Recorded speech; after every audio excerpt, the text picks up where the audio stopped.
Um, so we're so happy to have Speaker Pelosi revisit the farm. 8 years ago, when she came and held the groundbreaking, we had just a piece of dirt. But today it's grown to be the largest community farm in San Francisco, growing over 9,000 pounds, with featuring the most diverse volunteers and farmers in all of San Francisco. And so today we want to just introduce the speaker to a few of our partners. And we're going to start over on this side with Shima Konishi Gray. And Shima is with Lick Wilmerding High School, where Fahim is the groundskeeper. And for the last 2 or 3 years, they have been just great partners with us. When you saw the stage earlier, speaker, they had painted the stage all new for us. And so, Shima. Well, thank you so much. I just want to say being a volunteer here was probably one of the most impactful experiences for me.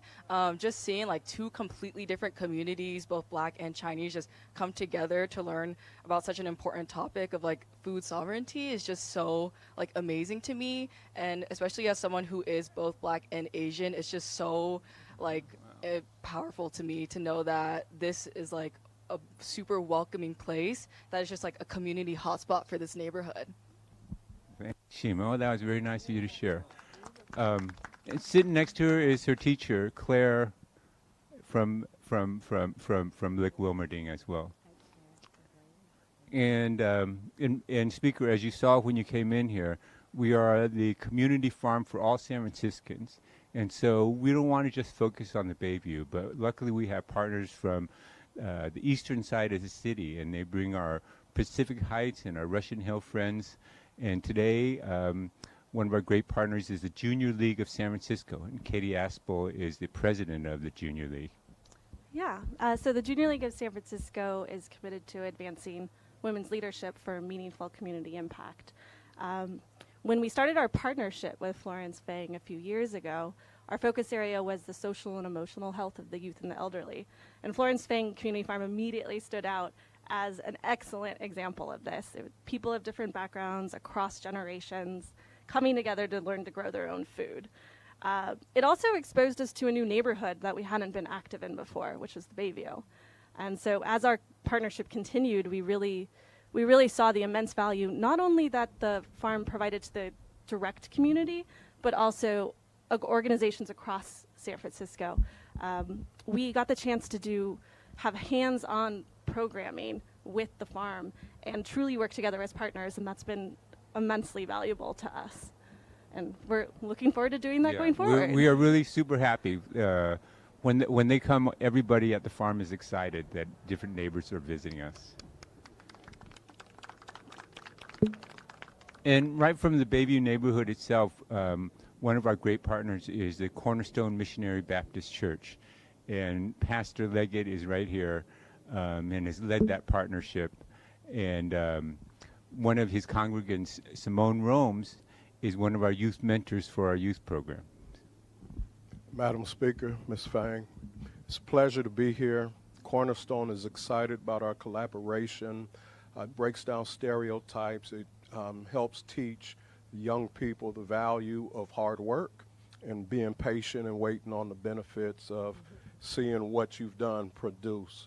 And it's just an honor. They've provided to help our congregation in so many ways with food disparities, and we're just honored to partner with them. And we continue. Amen. Simone. Oh.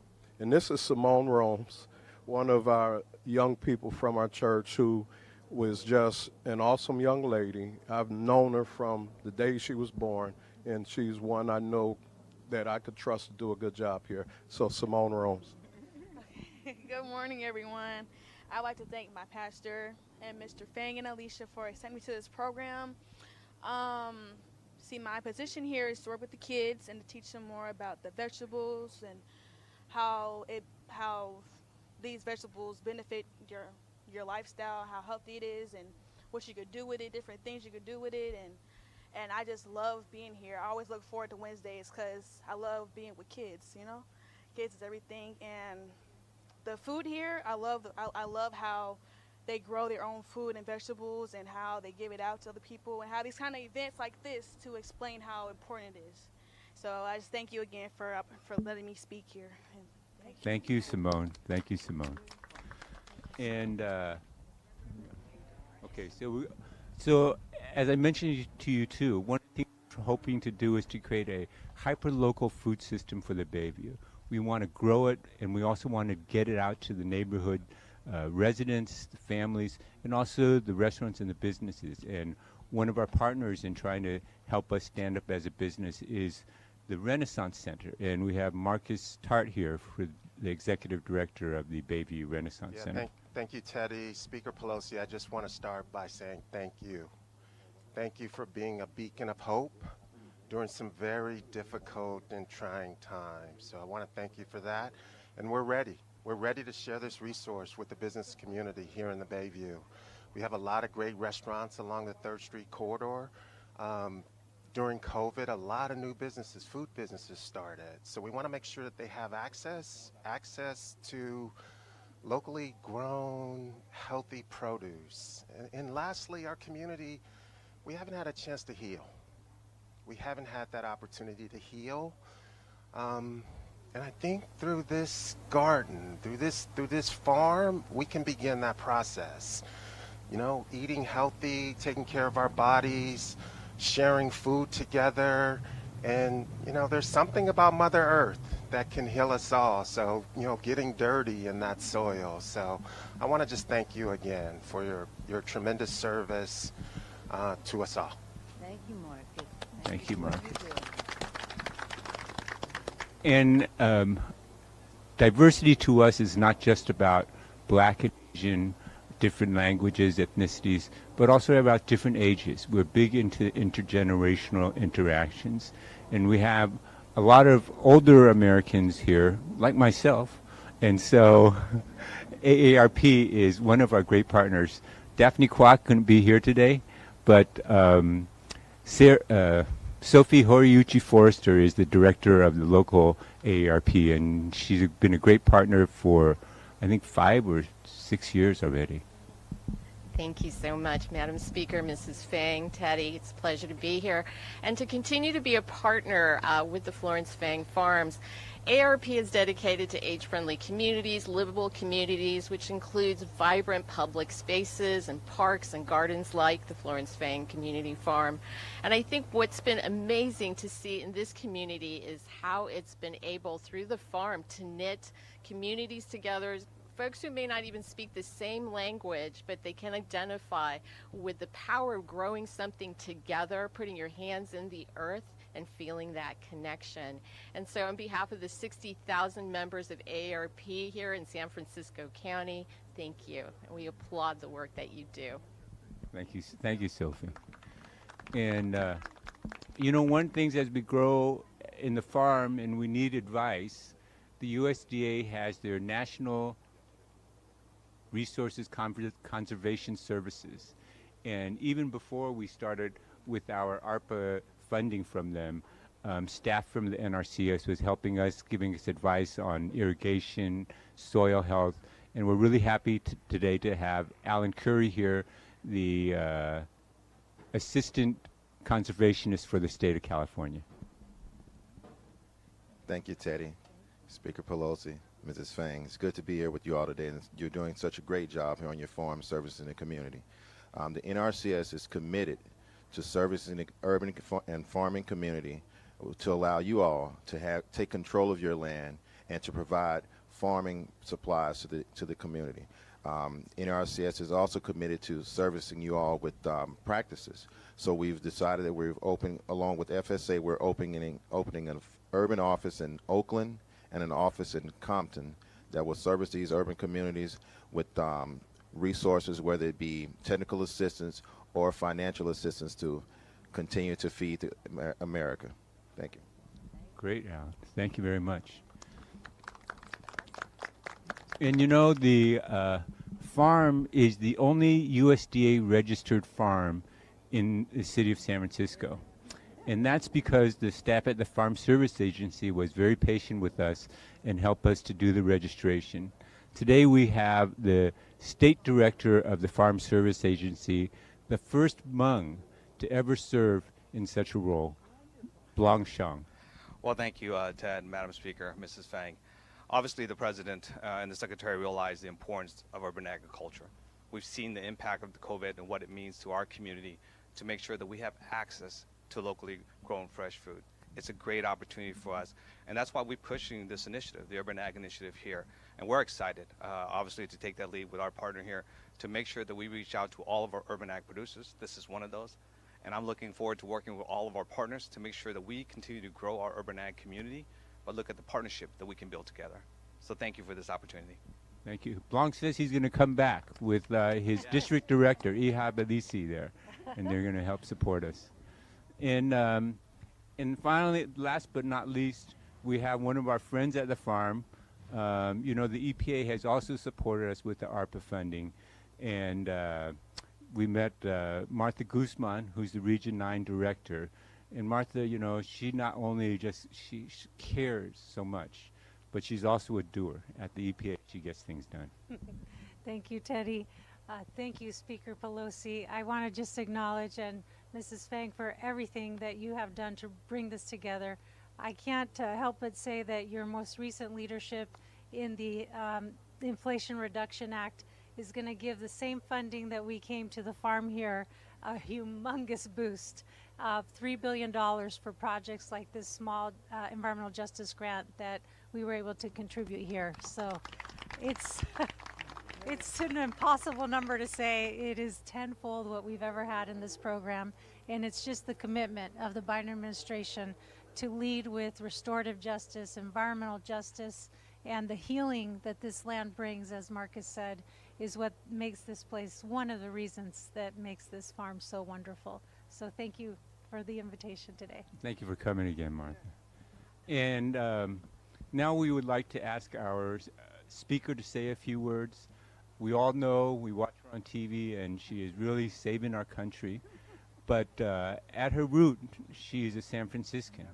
And the communities of San Francisco are what's always in her heart. So, Speaker. Thank you very much, Ted, and thank all of you.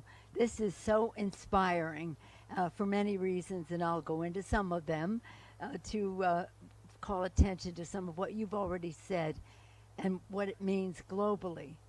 This is a model. But let me first talk about Florence. She's been my friend for decades. She was the first person to support me when I ran for Congress 35 years ago.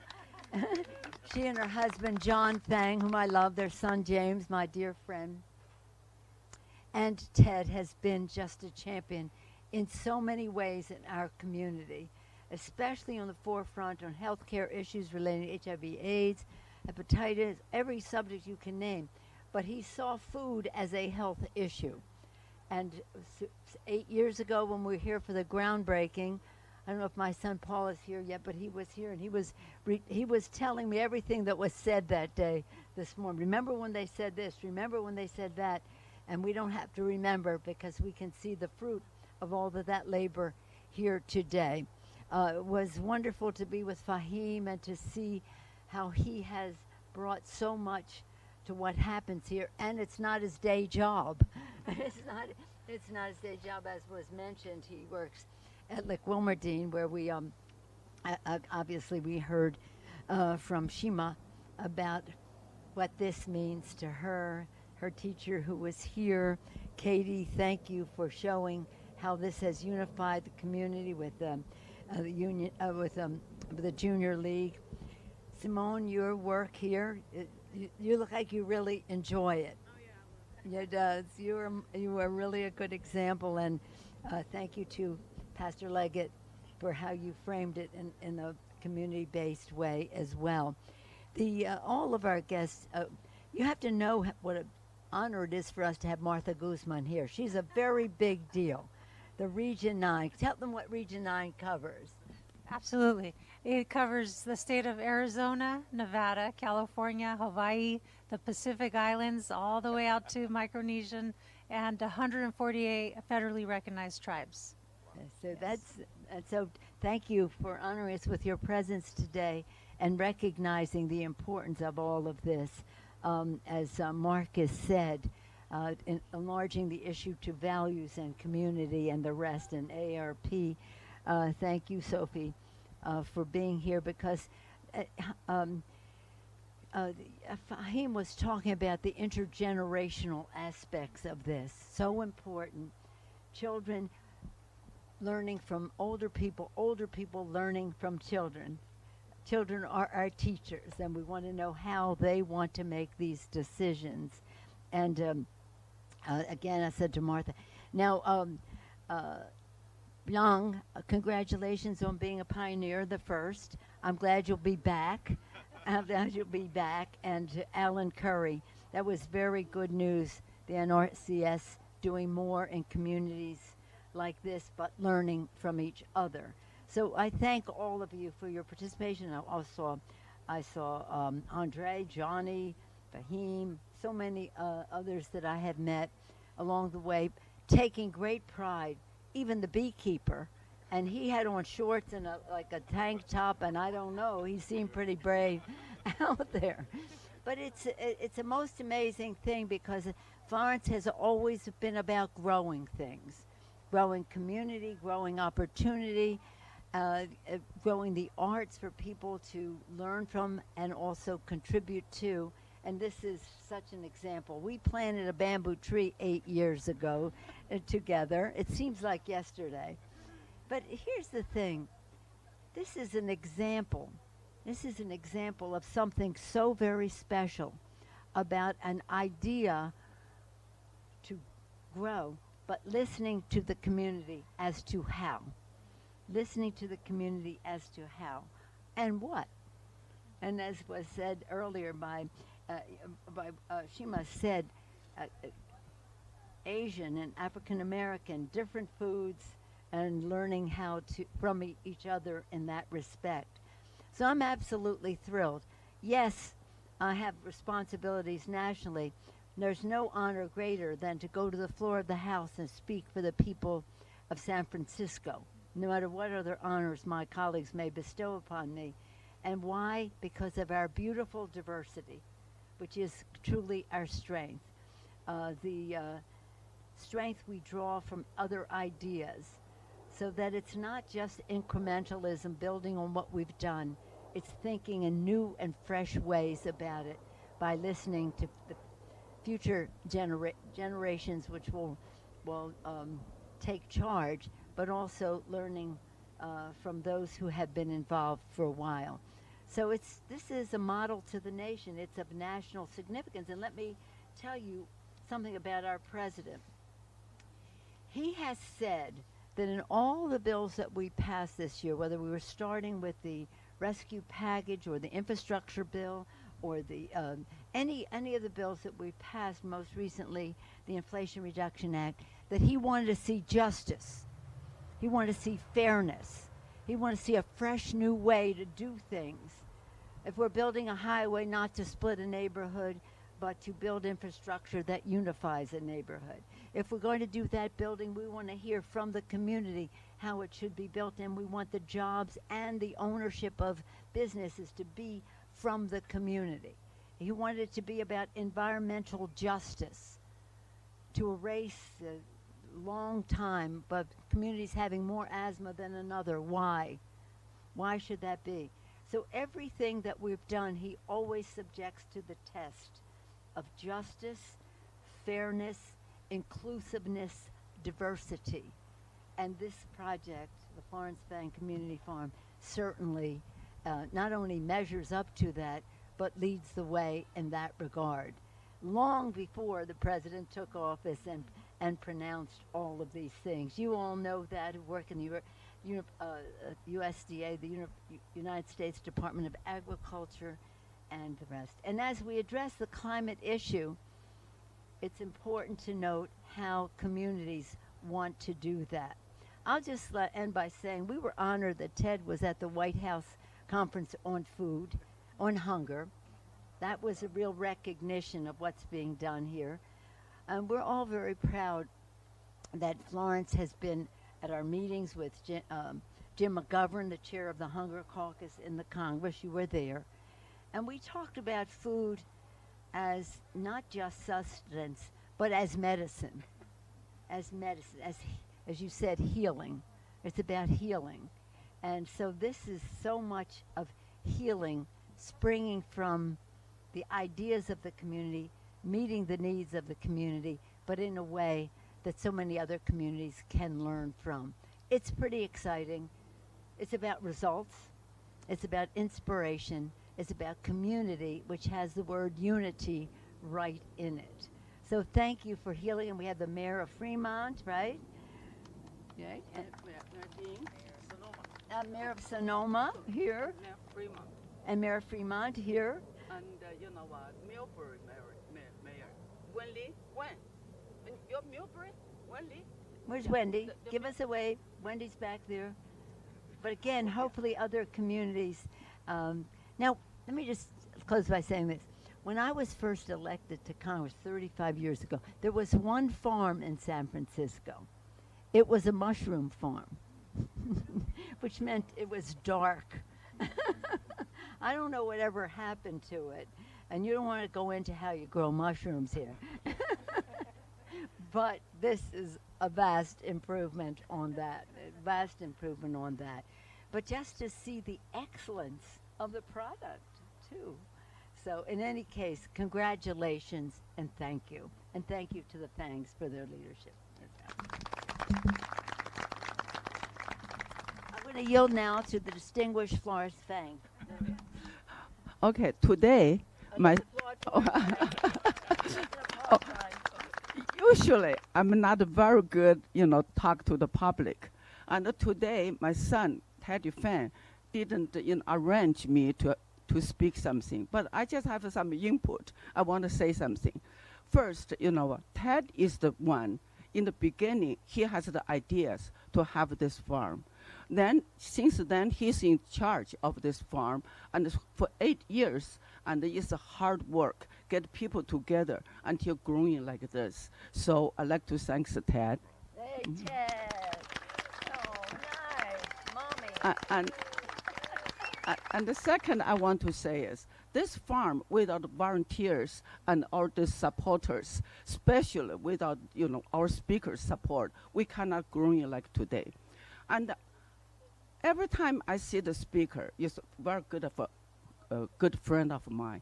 And if everybody saw recently, on the television, and regarding about how she protect, for the Congress on the January 6th. And she's the one protect the Congress. She's the one to protect the Americans, Democrats. She's a great lady. But now she still come to us. We're regular small peoples, just showing her love, how big it is. She care about everybody. Thank you very much for coming. Thank you. Thank you. That's what I want to say. You're all my bosses. Any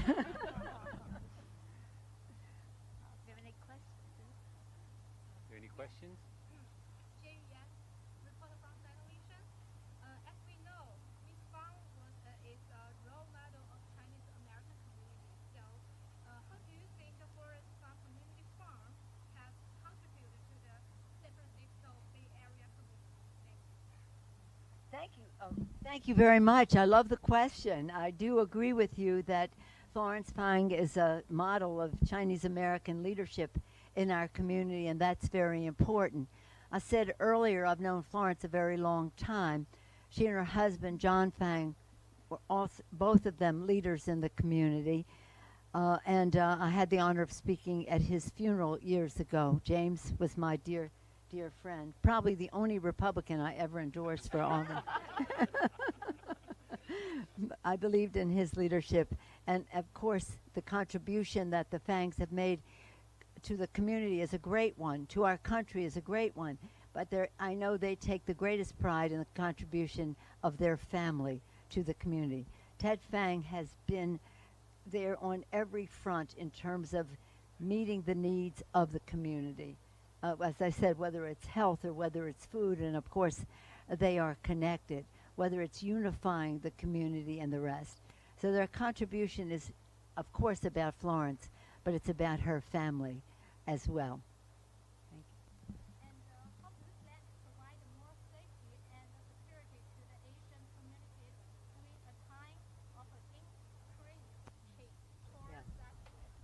Well, I'm happy to answer that question. I'd rather stay focused on here, but I'll answer that, and then let's see if we can focus on what's happening here today. And this is related, so I feel very strong.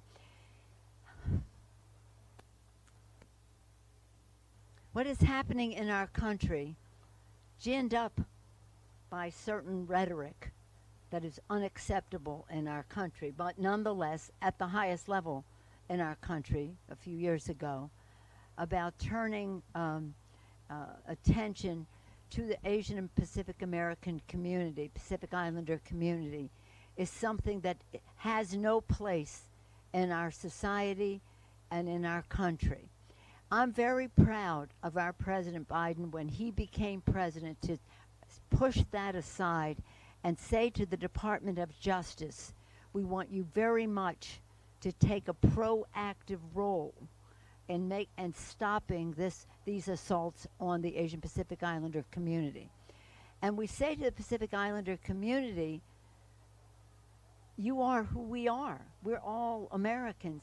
And the fact is that if you happen to be assaulted, we want to know the date and what the person said so there can be prosecution. We need the date. Now, lots of times people don't they have a language challenge as to what was said. And so we want spectators to come, people who saw it, to give us that information. This is all systems go to stop this. A couple of days ago, I was in New York with my colleague Grace Meng, Congresswoman Grace Meng, Chinese American member of the House of Representatives. She passed legislation that addresses the hate crimes legislation. In the Senate, Mazie Hirano from Hawaii passed the bill as well. Overwhelmingly bipartisan. I'm proud to say overwhelmingly bipartisan, passed to address this challenge. So from the standpoint of the Congress, from the standpoint of the President, the executive branch, and the Department of Justice, from the standpoint of the courts, we just must make sure people know this has no place. But it's stunning to see the brazenness of some of the attacks, and we've seen them right here in San Francisco, where you would expect that would be considered totally non-existent, not to even mention unacceptable. But thank you for your question. It is of the highest priority for us, and at the President, from the White House to the Congress, to the courts, to our communities here, we must make sure that justice is done so that it will stop. So thank you for your question. Yeah. But I do want to keep reminding people, when you see it happen, mark the time of day and the day and what the person said, so it can be tried as a hate crime and not just as an occasional burglary or something, or just make sure it can rise to the level of hate crime if that is indeed what it is by what the person said.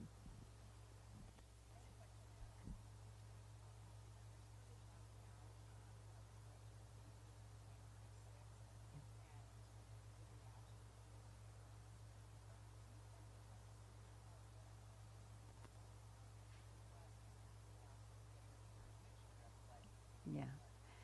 I'm happy to answer that question. It's about January 6th and what the committee put forth 2 days ago.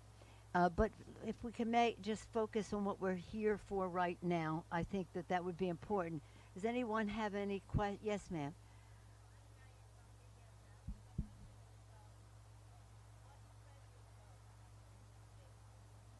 Well, I was going to say, when you start to ask the question, I thought I'm going to yield to Florence right away. But if you're asking me what impressed me the most, I'll have to answer that myself. What is exciting for me is to see community coming together. I always say our diversity is our strength. Our unity is our power. And to see the communities coming together, to listening to the communities as to how they would like to see their farm go forward. Not, we have an idea, this is what it is, who wants to help? No. Your helping means you've helped to create the idea and how we go forward. So it's in the communities, one community and another coming together. It's also intergenerational, and it's bringing other parts of the community, as was said earlier, when we talked. Katie talked about the junior league, saying we hadn't been so involved in the community. This farming is a universal thing, and I always do believe that teachers learn from their students as well as students learning from their teachers. So we're all teaching each other and we're all listening here. So what was impressive, I mean, to hear Fahim talk about what motivated him to come here. He really personalized so much of the intergenerational interaction among different communities. And really to hear Shuma talk about being part of both communities, that was a beautiful thing. But the whole experience is very inspiring, including the produce. Have you seen the produce? Have you seen the results? That's inspiring as well. I'm never surprised about the leadership of the Fang family, and I see that my dear son has joined us. He's a big fan of the Fangs as well. Thank you. Hi, Paul. Any other question about what we gathered here? Yes, ma'am.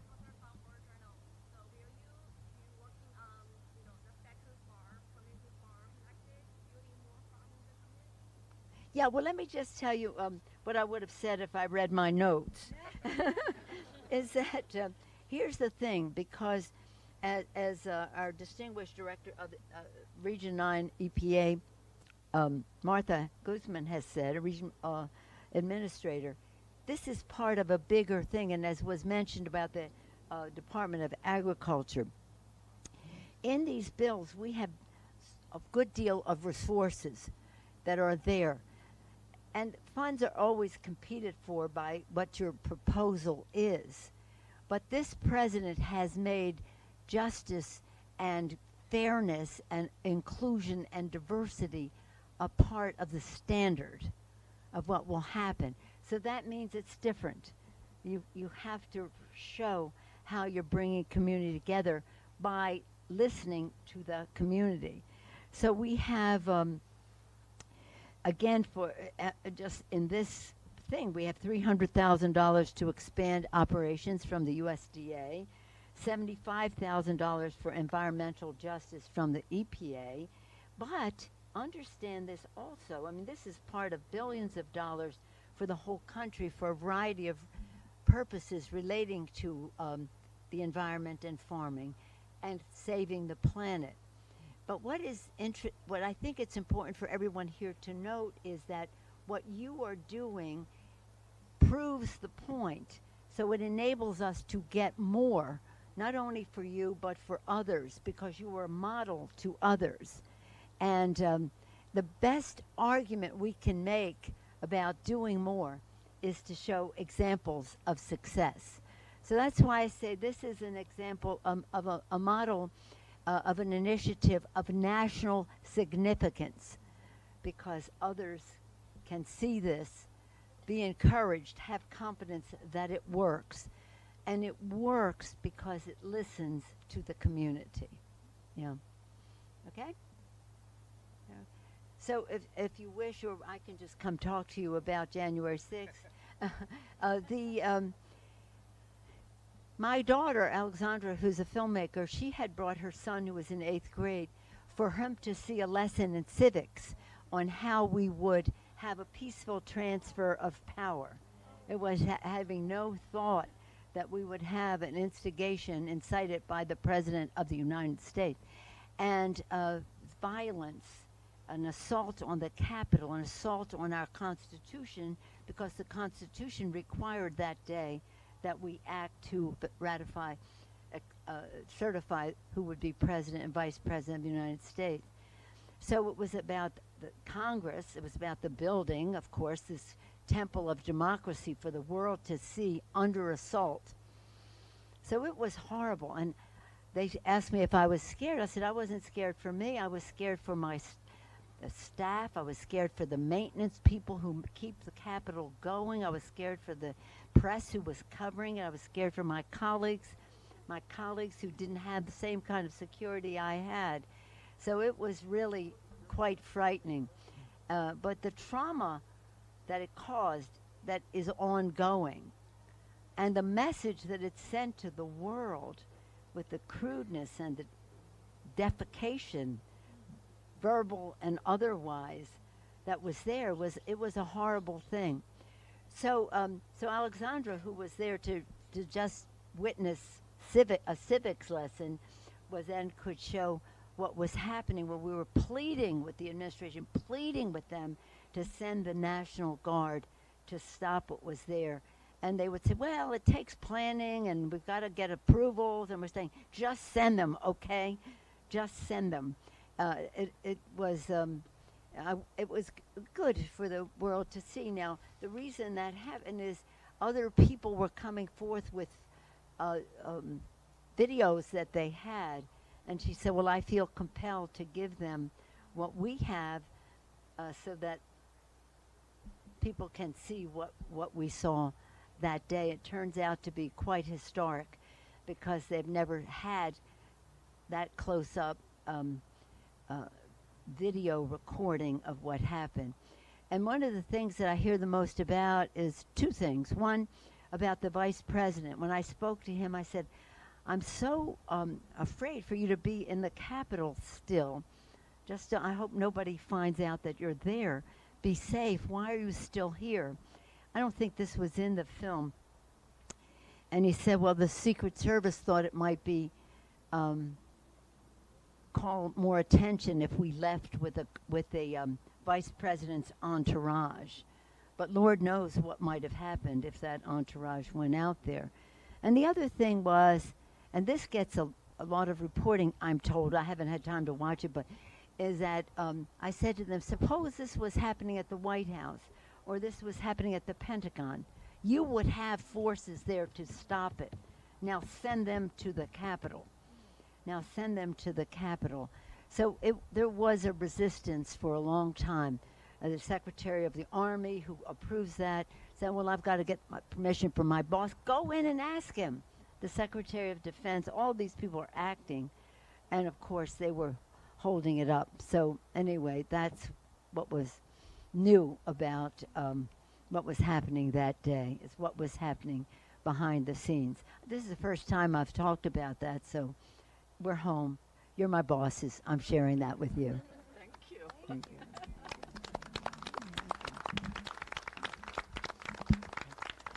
But it's all about the children, and that's why I love seeing the children take part in all of this growing. And Jade coming up with his basket of flowers and fruit and honey, and he said he liked working with the bees. So let's remember that we're always here for the children. Thank you, Florence Fang. Thank you, Ted. Thank each and every one of you.